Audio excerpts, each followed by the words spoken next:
Welcome back to the Ekhoing Vitality podcast with your host, myself, Josh, and my beautiful wife, Taylor. Today, we are talking about seasonal affective disorder. So we got lots of things on the agenda to talk about, some symptoms of it, some causes, some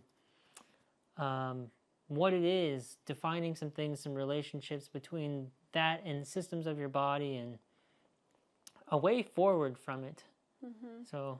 And we also want to tie in the standard American diet, which also happens to be SAD, S-A-D. So both of them, ironically, both have that in their name, and how they play a role, that affect each other. So I feel like today is going to be a really great episode because of the holiday season coming up. It's just about winter. We're in November right now, and it's starting to get really cold out there. And so what are some signs and symptoms to look out for, and then how you can actually do things to combat that, and then seek out some help if you need to as well. Yeah. So, to start, I think it would be really great to just define what seasonal affective disorder is. Yes, I agree. So that all of us are on the same page. Essentially, seasonal affective disorder is seasonal depression. Usually it hits people more so in the colder winter months where there's less sun and less outdoor time, less outdoor activities, and people are cooped up in either their jobs or their homes, and they're just not getting outside nowhere near enough. And so seasonal affective disorder is seasonal depression, and it may come and go, but it doesn't only happen in the wintertime. It can happen also in the summer too. So it's anytime there's a really big shift that is affecting the hormones in your body. So seasonal affective disorder, I'm going to just read this little overview for you so you understand. Seasonal affective disorder is a type of depression that's related to changes in seasons. Seasonal affective disorder, or SAD, begins and ends at about the same times every year. If you're like most people with SAD, your symptoms start in the fall and continue in the winter months, sapping your energy and making you feel moody. These symptoms often resolve during the spring and summer months. Less often, SAD causes depression in the spring or early summer and resolves during the fall or winter months. So there's all kinds of symptoms associated with seasonal affective disorder or seasonal depression, and it affects a lot of people, and I'm sure you may know somebody who willingly says, hey, this affects me, but then sometimes there's people who struggle with true depression to the point where it may be just worse in the winter time. And so maybe it's a little bit more shameful. Maybe people don't talk about it and those kinds of things. And so this is a time to really be considerate of others. We're going into the holiday season. Thanksgiving is right around the corner. So just really being considerate and appreciative of the people around you, and making sure that you are expressing your love, your empathy towards them. And sometimes the holiday season can be really hard for some, and then sometimes it's very joyous for others. So it's a time to be really just considerate of others. So how do you feel about that? How do I feel about that? Great question. Yeah, SAD, seasonal affective disorder, is very interesting. I'm not sure if it happens in warmer places, but I do know it happens in our place here in the Pacific Northwest, especially. Idaho, Washington, Oregon. And my guess is that it really happens in the Northeast as well, because I know they get a lot of snow and whatnot there as well. So it's anything above the equator, yeah, really, I mean, where the sun really starts to where the sun don't shine. Yeah, where the sun don't shine. And we want the sun. So have you guys ever like gone to a place in the wintertime? Like I know Josh and I have traveled in the middle of winter, and our moods are entirely like uplifted when we go to like Hawaii or San Diego. Those seem to be the places that we end up going, but everything tends to feel better. Like I get a lot of like dry skin issues in the winter time, and we go traveling and so many symptoms just like go away. So the winter is just really harsh on some people. Some people love it. Some people thrive in it. But if you are someone who is affected by the winter and you can like feel it, maybe dread it, there's some things that you can do to kind of help with that. And if you have the means, to travel, by all means, like do that. That's one of the tips that I would share. Like if you are able to do so, even if it's the road trip to somewhere slightly warmer, like it's can put you in a different headspace for sure. But. Yeah, I think traveling during the winter months here it's awesome. Mm-hmm. Traveling anytime is awesome, but it's really awesome in the wintertime here in North Idaho and in Coeur d'Alene. I know when the fall came for us, I had gotten some lab tests done because I established care at a new doctor, and he tested my vitamin D, thankfully, and I didn't even have to request it, really. It just happened, so that was really nice. That doesn't happen all the time. But my vitamin D was really low, and it was kind of surprising, to be honest. Well, I haven't been taking this supplement for a while, but a 32 is what it was, and so I'm like, I correlate that, or can correlate that to one thing, and that's that fall is here. It's cold, the clouds are here. The sun does still shine. It's still great to go outside. Mm-hmm. But if your vitamin D is really low in the wintertime, that's definitely more than likely a correlation. And so traveling to a sunny place would definitely be helpful. Just a little boost. Just a little boost, man. Yeah. Plus, it's fun. Aside from the sun, it's just fun. Yeah, it really is. So find a place that you can go to. Like, I know sometimes flying even to like this might not be the healthiest place to go, but Vegas or San Diego, sometimes it's only like $300 round trip from where we are. Which can be a lot for people in this economy, but it can definitely be a lot more to go to places like Florida or Hawaii in most cases. Yeah. So finding a place that's close, that's sunny, that you can go to and hopefully afford, definitely consider that in like January or February. Prime times to travel. Yeah, it's great. Yeah, it really is. Plus, it's Taylor's birthday's in February, so that's a great excuse for us to travel in February. Really is. Okay, so I wanted to go back into the other half of this topic that we are talking about, and that's the standard American diet, also SAD.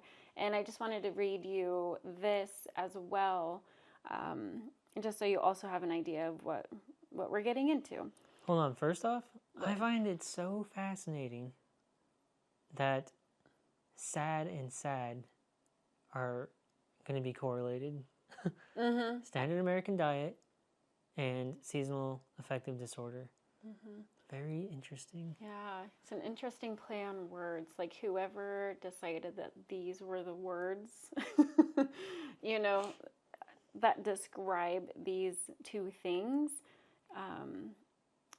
To me, it just puts it into perspective of what it is. So, and it's easy to remember. They're sad. They both affect your mood, essentially. And it makes me wonder which one came first, the word SAD, or did they use the word SAD to make the acronym? I don't know. I have no idea. Someone can look that up. Okay, so what is the standard American diet? The standard American diet, SAD, is a modern dietary pattern afflicting American adults and children across the United States with long-term damaging health consequences. By definition, the standard American diet consists of ultra-processed foods, added sugar, fat, and sodium. Consumptions of fruit, vegetables, whole grains, legumes, and lean protein is greatly lacking in this diet. So typically in this diet, the standard American diet, a lot of it actually can be, like it said, fast food, or I don't know if it said fast food, but I'm thinking fast food restaurants, that's ultra processed. Pretty sad. It is pretty sad. And yes, it's convenient, but that would be considered ultra processed. Many of the inner aisles of grocery stores, things in cans, things in boxes, just plastic packaging, typically those are all ultra processed foods. And so majority of the foods in regular old grocery stores, your Walmarts, your Kroger's, your Fred Meyer's, your Winco's, like those are all going to typically have these highly ultra processed foods. So it's basically an ultra processed food is taking, let's just start with like food, like actual whole food, and it's changing it from one form to another. In that process, it is processed and turned into something slightly different. Corn's a good example. Yeah, corn is a really great example. It can be turned into flour, it can be turned into tortillas, it can be turned into soups, like they're all corn kinds syrup. of things. Yeah, corn syrup. High fructose corn syrup. Corn syrup solids. Extremely inflammatory. And so essentially what you're doing is you're denaturing these foods, turning it into something that the body no longer recognizes as food. And so your body is like, what is this?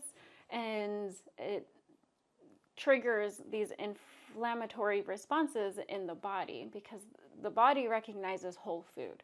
It recognizes that even if you like turn your bananas into banana bread, like if you're using whole food ingredients, like your body will still recognize those because it's lightly processed. It's processed in a way that doesn't denature it like these ultra processed foods. So things like vegetable oils, canola oil, those things are they're not even considered food, even though the FDA says that they're safe, but they are so inflammatory to the body.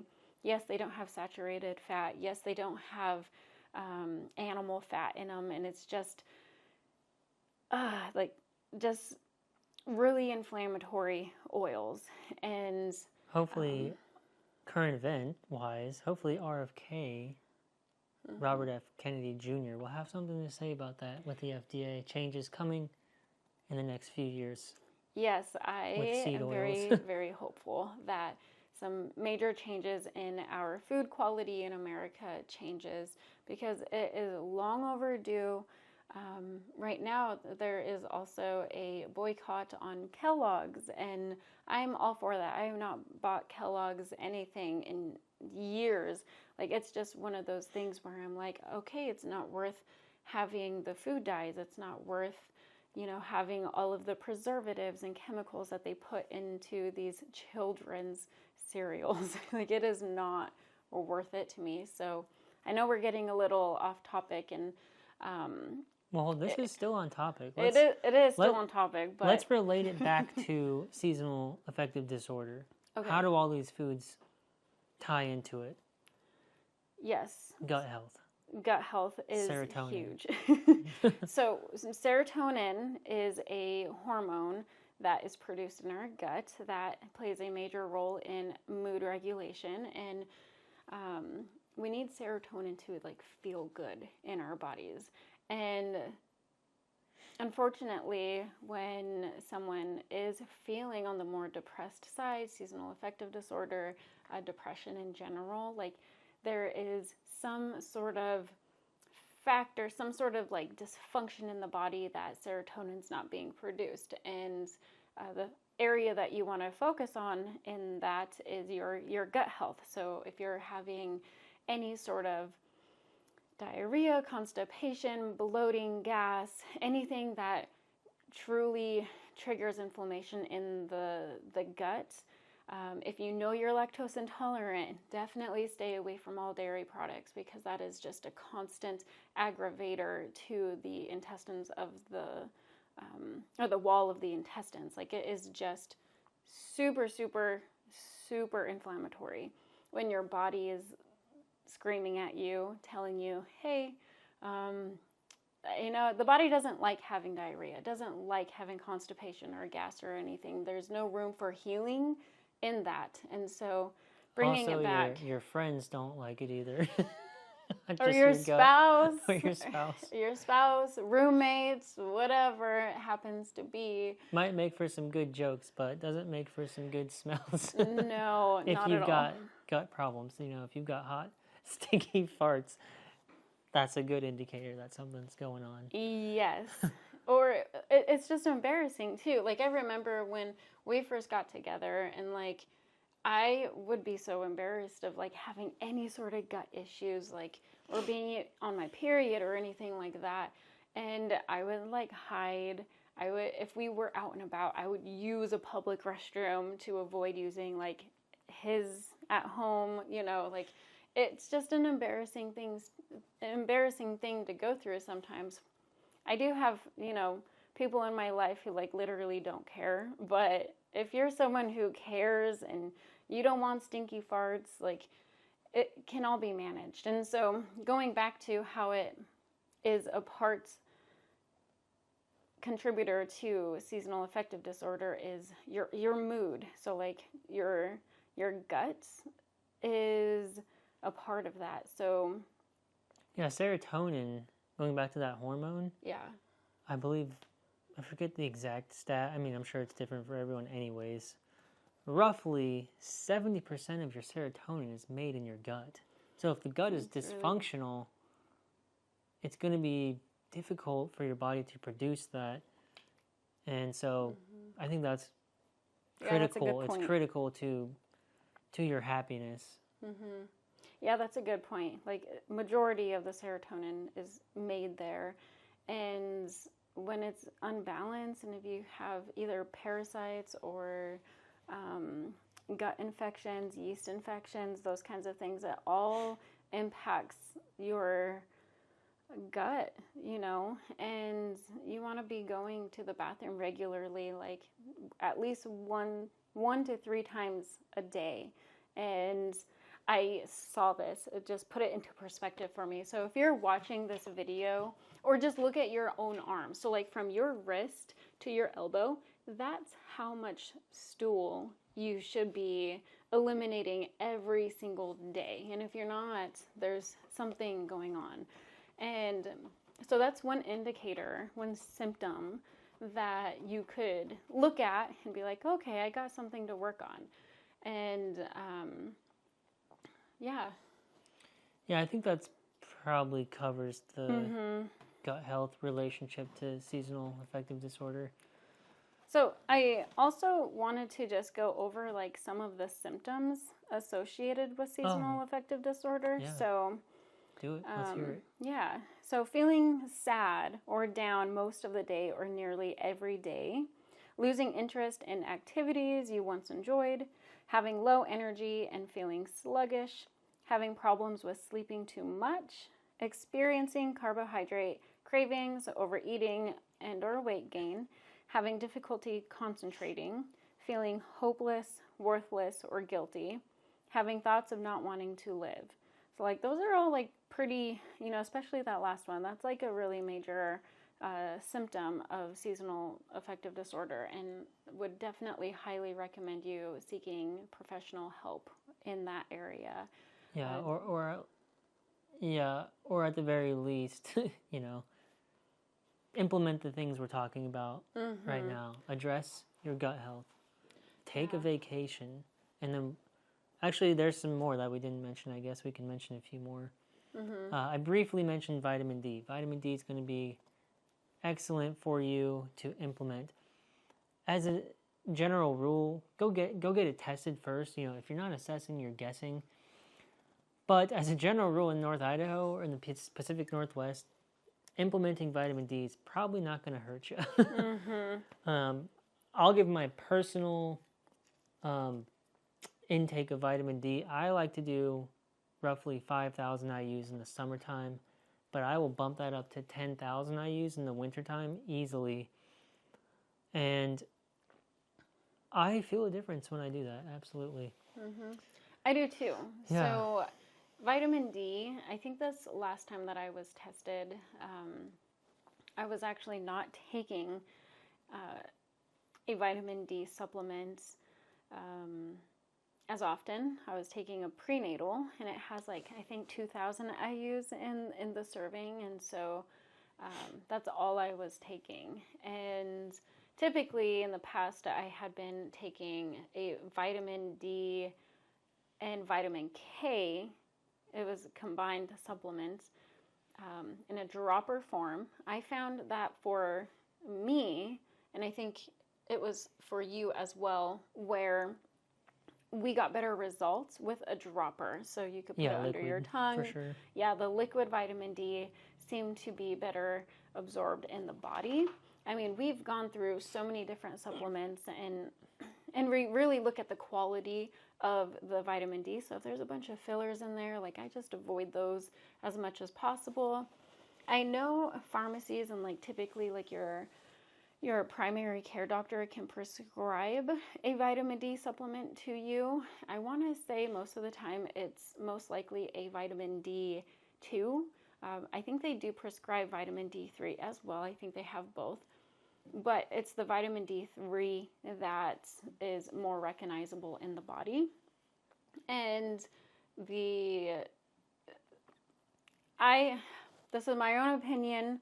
I don't trust the supplement forms from primary care physicians that are prescribed. I would rather buy a super high quality product from like natural grocers or our local health food store, just because they seem to work so much better for my body. And then vitamin D also is in a few different foods. And I know some people will probably hate this recommendation, but... Oh, what is it? I know, it is sardines. Oh. Delicious. Sardines, so yeah. Good. Packed full of all kinds of good stuff. So good. Like, there's so many different amazing vitamins and minerals in sardines, but they're a small fish, so you don't have to worry about like mercury or anything like that, like in tuna.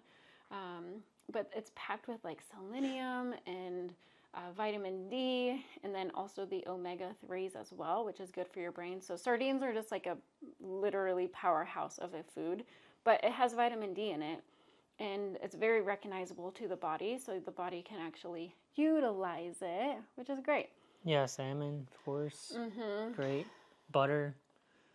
Yeah, it's also a fat-soluble vitamin, so you need to have fat with it. So fat can be demonized a little bit, but it's very, very important. So the more butter you have in your diet, the better. Yeah, six sticks of butter per day in the wintertime.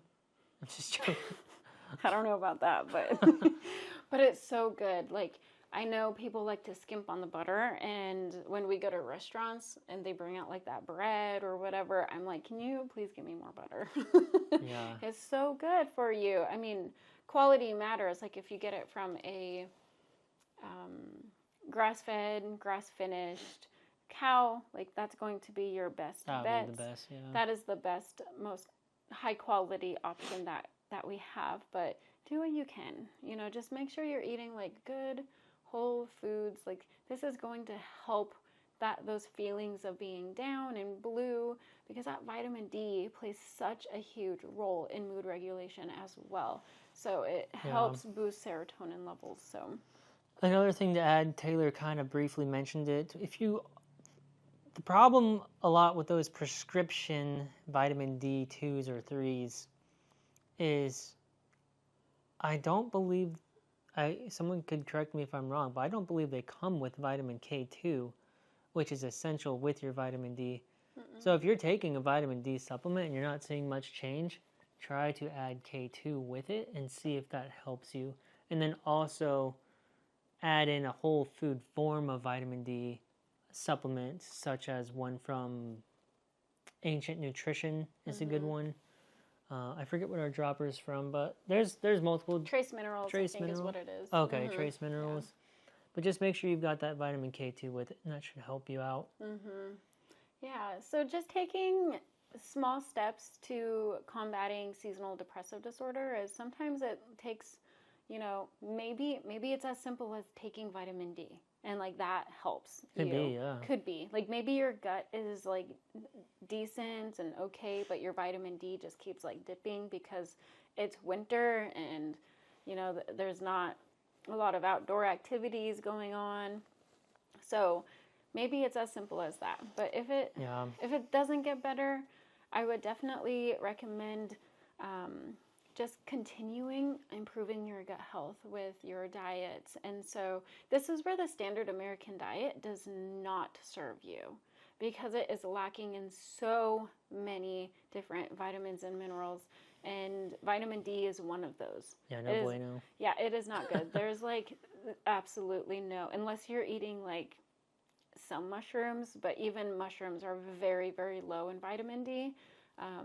But mushrooms is one of those foods too. Like if you want to just load up on some mushrooms and you really like them, perfect for boosting vitamin D. It's not going to like move the needle like crazy amounts, but it's something, and it's a whole food, and mushrooms have so many different other health benefits as well. So just the more whole foods you eat, if you are a person who doesn't really eat vegetables, maybe look into that. Maybe just starting with like adding 3 to 4 different types of vegetables a week. Maybe. Yeah. Maybe that's where you start. And fruit, could be something to help boost your vitamin and mineral content, because it also is just very, very high in those. The vitamin C, can be something to help boost your immunity. It's really important to just kind of have, the rainbow, the rainbow of fruits and vegetables. And depending on your health goals, figuring out, like, are you insulin sensitive, what's going on there, and making sure that you're not eating, too many carbohydrates that's spiking your blood sugar and causing you to crash, because that crash doesn't feel good either. So it's just really important to just put a little bit of effort into this, because we, in North Idaho and the Pacific Northwest, and I'm sure Canada too, like, our winters are long, very, very long, and, November we're still in the beginning, so there's still time to really start working on your diet to help that.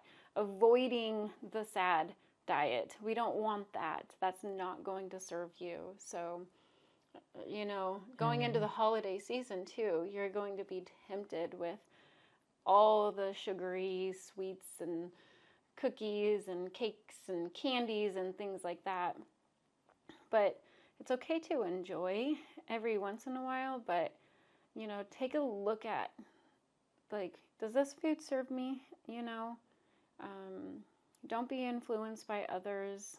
Try your best to be your biggest advocate for your health, for your mood. If you want to feel better, sometimes it takes a little bit of effort.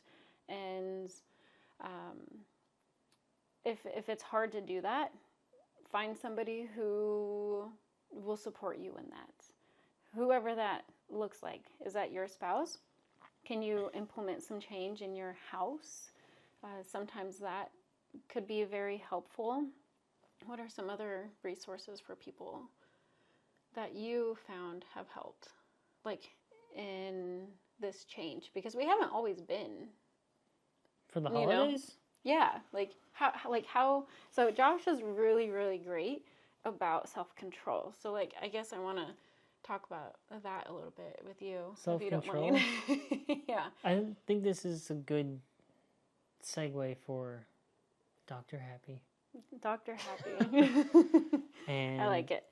If you don't know Dr. Happy, you're going to be introduced to Dr. Happy here in just a moment. Yeah. Dr. Happy is your chief physician of 3 other doctors, Dr. Diet, Quiet, and Movement. Happy is the chief physician, and some good things about Dr. Happy is it's free to work on. And one thing about Dr. Happy is if you do not have what's called your one love, your goal, a dream, your legacy figured out, then these decisions during the holidays or basically any time are going to be easier to fall into those temptations. So how do I have such good dedication to not falling into these traps? Well, I just know where I want to go. That would be my Dr. Happy. That would be my one love. I know that when I'm almost 33 here in December, but I'm thinking like 10 years down the road, 20 years, 30 years down the road for my health. And if I think, what are the detriments of eating these crappy foods that people buy at Costco, these pumpkin pies and cookies and muffins that they buy at Costco or Safeway or any of these local grocery stores, not local, but I should just say grocery stores. Well, even local ones too, like, you know, they put a lot of sugar in this stuff and a lot of preservatives, a lot of coloring, what are they called? Food dyes, yeah. Oh my God, we said that insane. We did. We're so insane. So the important thing is to have a goal for where you want to go. And once you have that, you'll be able to make decisions that serve the goal. And every decision you make comes from the goal that you have. So let's just think the opposite. Let's say I go to the family's house for Thanksgiving. Your parents have bought a giant cheesecake and pumpkin pie from Costco. And it looks so good. It looks so good. But then you look at your goal, or let's say you don't have a goal. Well, guess what? You're going to dig all up in that thing and everything else that's there. I've been there. Have you been there? Oh, yeah. No goal, and you're just like indulging like too much to the point where your tummy hurts and you're miserable totally. and you're grumpy afterwards because you're uncomfortable. I think we've all been there for sure, but I also think we can minimize it. At the least, we can minimize it by having a goal. So I'll give you an example.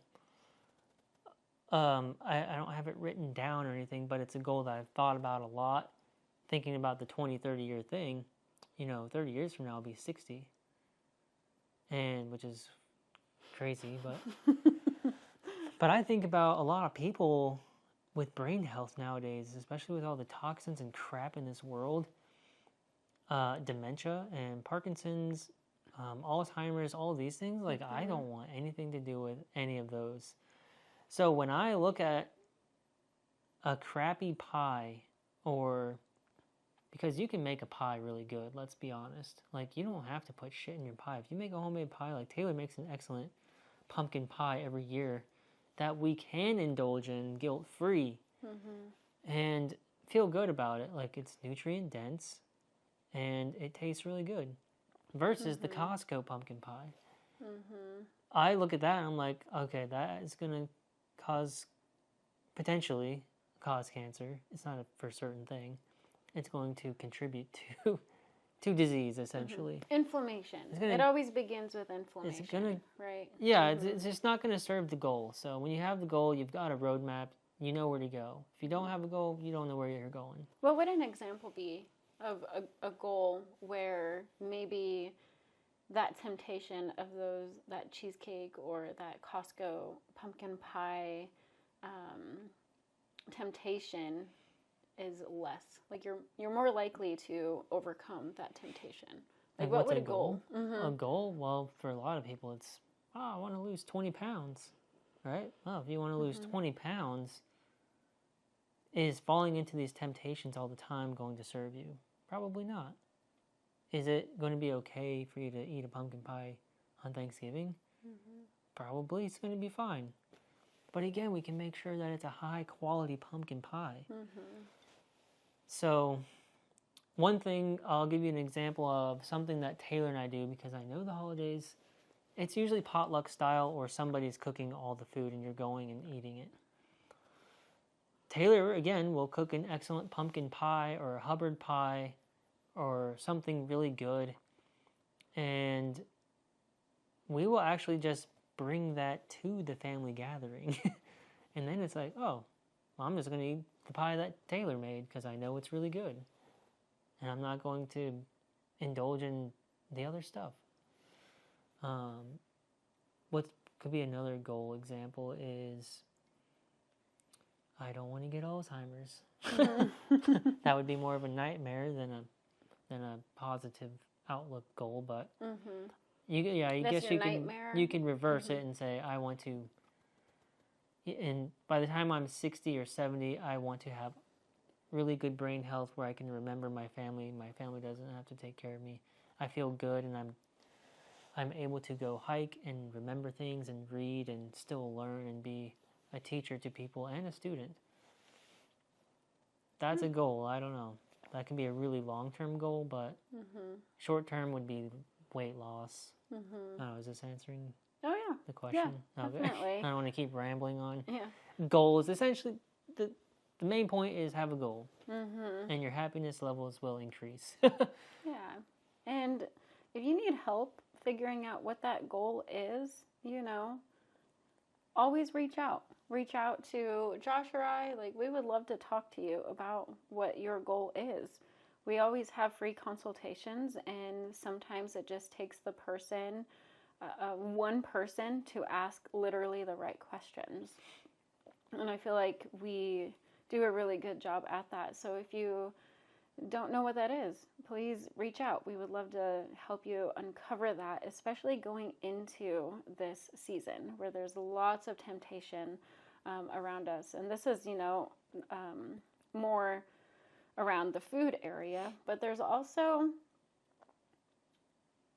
the other part of, like, so for me as an integrative nutritionist, it's like, okay, well, what else are we ingesting in the holidays? Is it the family drama? Is there... Oh, yeah. That's a whole other thing. So, like, if you're really looking to find peace in your life, and the holidays talk about that, like peace and joy and things like that. But for some people, like, that's just the not. opposite. It's literally the opposite. Like, there's so much, like, maybe intense feelings around being certain family members. Like, I know, like, in our life, like, there's a certain family member that if they're around, I'm like, well, I'm sorry. I'm not going to let that person disturb my peace. And we can celebrate in so many other ways that feels really good to us. And so if you're ingesting that, that all the negativity, if there's, like, people who just want to talk to you or, like, talk badly about other people to you, that's a form of ingestion of negativity in your life. Yeah. And so, thus affecting seasonal affective disorder. Yes, and it's doing so much more harm than good for you. So just being aware of that this holiday season, especially, like, you are the main controller. I like how Josh used this term, like Dr. Happiness. Like, you are the one in control of your life. And if you feel like you don't have control in your life, talk to somebody. There's somebody who can see things that maybe you are blind to. Like, if I'm going through issues, like, this is where I pull in spirit animals. I'm like, I need help. I need help. I need some guidance. I don't know how to handle this situation. So sometimes I'll pull in spirit animals, sometimes I'll talk to Josh, sometimes I'll talk to a friend, a very trusted friend in certain matters. Like, please help me be aware of my blind spots. Am I reacting accordingly? Am I giving too much where maybe I should no longer be giving my all? Because that is energy. It's taking away your energy. So if you're already in a place where like your energy is low because of seasonal affective disorder, or because, maybe you're just in the beginning stages of, getting rid of the standard American diet in your life, like it's hard. It's hard to make those changes, especially when we're in the thick of it, when we're going to the gatherings, we're going to the parties, and there's all these things. And alcohol is one of the worst things. It's widely acceptable in our society, even though it is a known toxin to the brain. Everyone, I feel like, knows it's a toxin and a poison, but for some reason they still drink it. Yeah. It doesn't make sense to me. Well, I can think of like why people do it, but and there's no shame in if you do drink it every now and again. No shame at all. But if it is affecting your life in a negative way, you got to look at that. You got to look at it and be like, is this serving me? Going back to Dr. Happy, is this serving me? Literally just ask yourself that. If there's anything that you take out of this podcast, is question everything. Question everything. Yeah, even if people don't like it. And actually, I meant to mention this earlier, but as you were talking, I kind of thought of it. One thing that people fall into in social situations big time is peer pressure. So the reason I bring this up is because if you have that goal in mind, and I'm just going to go back to the pumpkin pie because that's what I was talking about earlier. Let's say there's a crappy pumpkin pie there, and you're like, no, it doesn't really serve my dream. It doesn't serve my goal. I'm going to pass on it, But then your auntie's like, oh, just eat it. Just have it. It's Thanksgiving. Just eat it. And you're like, okay, I guess so. No, I guess screw that, man. Don't freaking fall into that peer pressure. But this doesn't just go for Thanksgiving. I'm talking about all the time. This is in all kinds of different situations. Just eat it. It's okay. No, because you are working on a better version of yourself, and you are going to be constantly tested how hard you want that. So I know, like, for me personally, I've always been pretty good with peer pressure. Like, I can tell people no pretty easily. But for a lot of people, they can't. Because they want to please that person. They want to make them feel good. Like, oh, yeah, I know you cooked this pumpkin pie, and I don't want to make you feel like I'm ignoring you and wasting your energies and pumpkin and whatever else. And it's like, okay, yeah, I'll eat it just to appease you. But really in your mind, you're like stressed out and you're sweating and you're like, fuck, I don't want this stupid pumpkin pie because it doesn't serve my goals. Have you been there? I'm not really speaking from a personal experience necessarily, but rather just a general thing. I'm 99.9% sure people go through this, especially during the holidays. And kind of a side note, teenagers especially go through this with their classmates and, whatever else, even college or, maybe it's just all the time, everyone, it's everywhere. Could be just everywhere. It's just everywhere all the time. Peer pressure is a very common thing. Yeah. And when you have that goal, you can... Actually, maybe it's more when you know who you are and you know where you want to go, you know who you want to be, peer pressure is like so easy to overcome. It's like, nah, man, I don't want that. I'm good. I've always admired that about Josh because he's not a people pleaser. And Maybe to a point. So, Maybe yeah, probably in sometimes. some circumstances, yes, there's these people-pleasing tendencies to, give in to certain peer pressure. And however, I feel like he's very, very good at avoiding peer pressure into doing certain things, ingesting certain things. Like, he has been gluten-free for over 10 years now, maybe like 12 years now. Oh gosh, the amount of peer pressure that I got for eating gluten is ridiculous. Mm-hmm.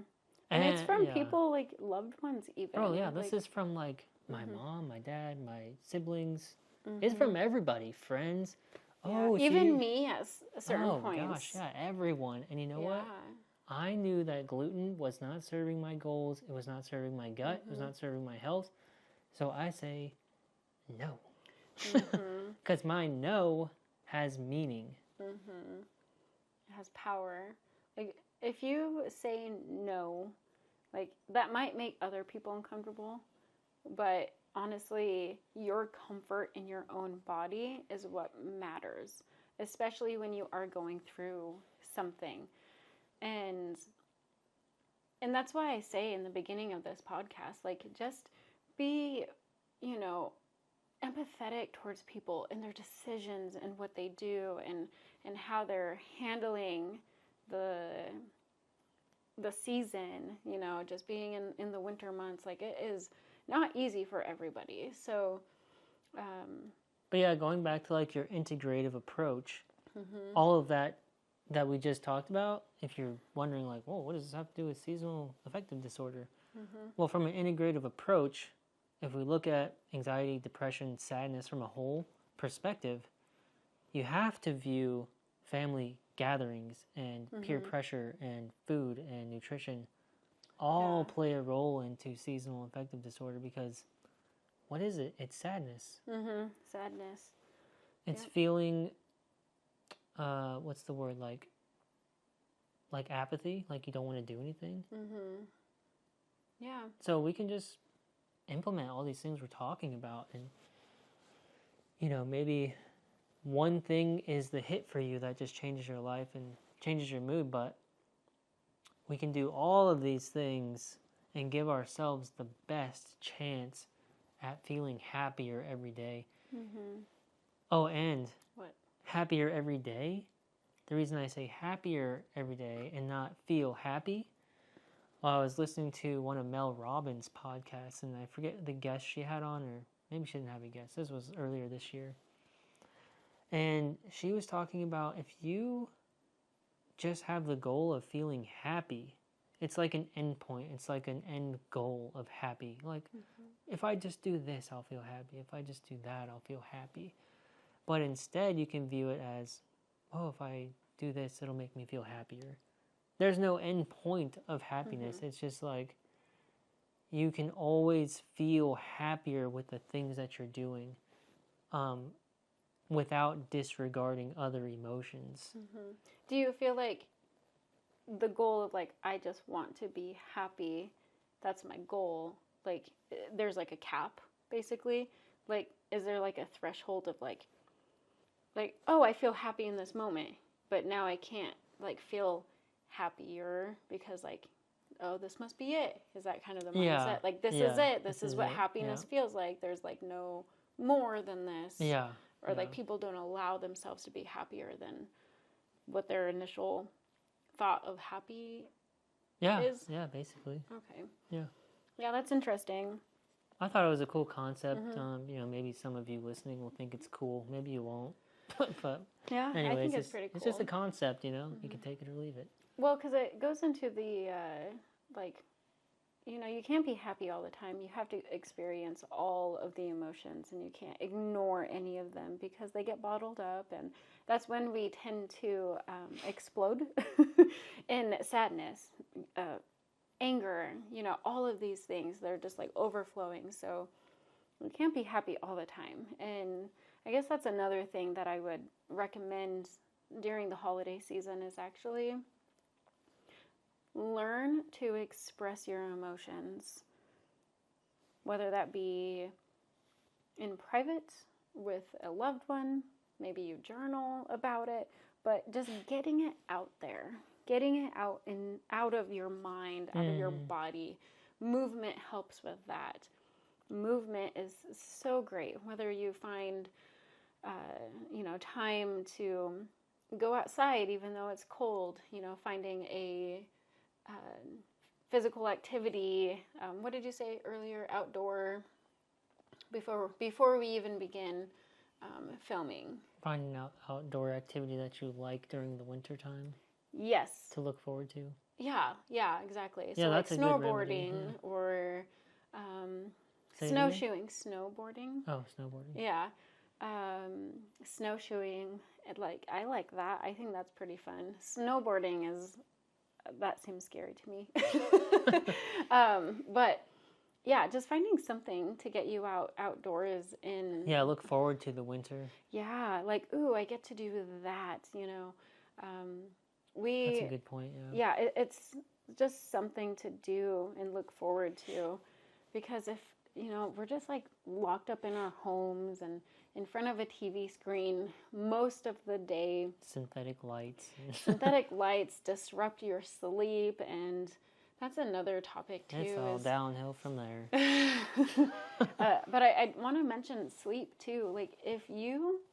So there's a balance of sleep. So if you feel like you're overly sleepy, that's one of the symptoms of seasonal affective disorder. If it's just you want to sleep all day, every day, even though you've gotten enough sleep, 8, 9, 10 hours of sleep.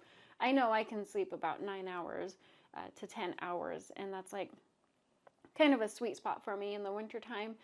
But if it tends to be interrupting your day, to the point where you need a 2-hour nap in the middle of the day, that's something to also be just aware of. But getting quality sleep, making sure that you're not watching too much synthetic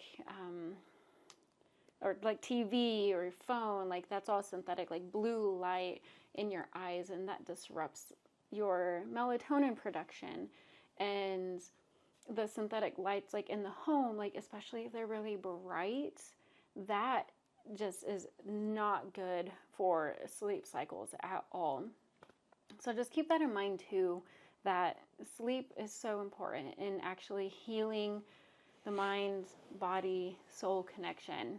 We really need that. It's one of the first things that we try to work on with our clients is, how's your sleep? Are you sleeping? What's that look like? Yeah. Because it's that important. And are you sleeping too much, too little? There's so many nuances with all this. Everything we've talked about today, there's so many nuances. Yeah. And so it's just so important to talk to somebody, and I keep going back to that. It's always important to surround yourself with people who support you. And if you don't have support, find somebody who will support you. Yeah, that might be, a therapist, that might be a coach, that might be, maybe you sign up for a class, maybe a yoga class, and that's your community. But find people who are also actively trying to do better in their life, because they're going to be some of the biggest support systems you'll ever have. So family, friends, community, if you don't feel like you have that, it can happen. You can find that support despite that feeling of not having it. So sometimes it's just the first step into making sure that you are taken care of. And yeah, I think people can feel lonely, and there's people out there who can make you feel less lonely. So yeah, just gotta get out there. Yep, gotta get out there, gotta reach out. And even if that's just texting somebody, it matters, and it will be pivotal. Yeah, good points. So anything else to add to that, Yeah, let's just do a quick recap, bullet point list of things that people can do for this. Okay. Number 1, these might not be in order of what we talked about, just whatever I think of here. Implement vitamin D with the K2. find a sport or activity in the wintertime that you can look forward to, which also goes with go outside still in the wintertime and get some sunlight. Make sure you're sleeping well, whatever that means for you, roughly 8 hours all through the night. What were the other ones? Go move, go to the gym, do something active. What was the other ones? Is that it? Emotionally, it's saying no. Oh yeah, standing no. up to peer pressure. That's right. Boundaries, essentially. Boundaries, yeah. And have your goal. Find your one love and remember Dr. Happy. Remember Dr. Happy throughout the whole season. So. Hey, that's a good time. That's a good segue because we're going to teach you a song that I learned through my school. You'll probably hear me talk about my school a lot because I just think it's so amazing and there's so much good information that I want to share with you guys. So it's a little song, so let me just sing it for you guys. And you are in for a treat. Big treat right now. Okay, are you ready? I am ready. I'll sing it once and then I'll sing it again and maybe you guys can follow along if you want to. And make sure I'm just reading this from a piece of paper and I haven't sang it in a long time. It's not really singing, kind of more of a chant. It's more or of something. Chants that you can remember, like when you're not feeling great. So this is perfect. Yeah, songs are excellent for feeling good, uplifting your mood. Okay, so here we go. Dr. Happy is the dreamer. Wait. It's going to take me a second here. He's got to find his rhythm. I got to figure out the rhythm, man. Okay. Okay, you guys will at least know the first line by the end of this. Dr. Happy is the dreamer. Dr. Happy is the dreamer. Dr. Happy is the dreamer, don't you know? Dr. Happy is the dreamer. Dr. Happy is the dreamer. Dr. Happy is the dreamer, don't you know? Dr. Happy sets your rhythms set your pressure, and your rhythms and your pressure make your flow. Dr. Happy sets your rhythms set your pressure, and your rhythm and your pressure make your flow. Ho, ho. Oh, wow. Look at that. Anyways, I probably won't sing that all again. However, that brought a smile to my face, and you can hear Taylor laughing, so it's as simple as that. So actually, let's just break this down really fast. Okay. Dr. Happy is, so you understand what it is, because I think knowing the why behind things and understanding things is also important. Okay, so Dr. Happy, pretty self-explanatory. That's your happiness. It would be, let me grab this here. It would be things like your core values. So that goes back to like your goals and whatnot, your legacy, your emotional intelligence, your creativity, your learning, growth, motive, virtues, these sorts of things on the yin and yang symbol. This would be, I believe, yin. If I remember correctly. Yin. Anyways, despite that, those are some things that you can embody Dr. Happiness with. Values, goals, all those things. Expression, thought, choices, attitude, things that you like doing, things that bring you joy.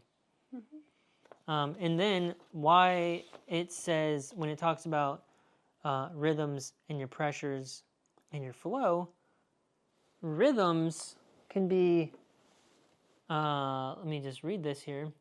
Rhythms can be like natural cycles, like your circadian rhythm, which is your sleep and wake cycle. The seasons, your personal energy flows, balancing rest and recovery with activities. Pressure would relate to the stressors or pressure points we encounter in life, both mental and physical. So Dr. Happy's role is to encourage us to monitor these pressures. So that could even be things like blood pressure. It's like, oh, that guy really makes my blood boil, right? That's like a common saying that people put out there. And so that would be a pressure. That'd be a, yang pressure. Going back to what we talked about, this includes setting boundaries, managing expectations, and cultivating positive relationships. And then, if we're following all these things, it sets your flow. And your rhythm and your pressure make your flow. Flow represents the ease and harmony we experience when we align with our natural rhythms and avoid excessive pressure, high blood pressure, for example. Dr. Happy promotes cultivating a sense of flow in daily life by fostering self-awareness, joy, and balance, making room for creativity, play, and meaningful activities that bring us joy and contentment. So, remember all of that. You can always come back to this song or message me if I can send you the lyrics if you want. But that's an overview on Dr. Happy. A good point in all that is simply, if you're feeling down, find some music that uplifts you. Find a chant that uplifts you and makes you feel happy. Mm-hmm. YouTube literally has so many free resources. Free happy songs. I'm sure you can find the Dr. Happy song on YouTube. Possibly. Might be kind of hard, but... Yeah, might be able to find it on there. But there's other chants out there that can really just uplift your mood. And maybe you find happy music to listen to. So, like, I would definitely avoid, like, hardcore rock or metal type of music. Like, that just brings on anger, but if you're looking to express anger, maybe that's where you need to be. Start headbanging and kicking some shit. Yeah, well, maybe just kick the air. I don't know. Yeah, kick the air. Don't do this in public. Yeah, don't. Do this in your bedroom or the comfort of your own home. Side note, we did see somebody do that when we were in California not too long ago. Yeah, we were literally fighting somebody on the street. That was some crazy mental illness there. Yeah. You might be able to get away with kicking the air and stuff inside Walmart. That might be acceptable. Don't listen to him at this point. But yeah, just find some good uplifting music. And yeah, if you want the lyrics, just send Josh a message and he'll get that to you. Yeah. Yeah. So we hope you enjoyed this podcast. We hope it was helpful in any capacity. I feel like, there's so many things that we could just talk about in whatever we talked about today. Realm. Yeah. Like there's so literally vast. So many things. And so we didn't want it to be too long of a podcast for you. I don't know how long it is now, but we just hope that it was helpful in some way. And if you want, send it to somebody who you love, like who you feel like needs support. That's what this is all about too. If you want, give us a follow and share our podcast on your social media. Like, would absolutely love and appreciate that. We want people to hear what we have to say, which is why we're doing this. We have a lot to say, and we want to help as many people as possible. Yeah, hit that follow button. Share it with your friends. Mm-hmm. Thanks for listening. We are grateful that you stayed this long if you did. I just wanted to thank you guys for tuning in to Ekhoing Vitality with myself, Taylor, and my husband, Josh. We absolutely appreciate you.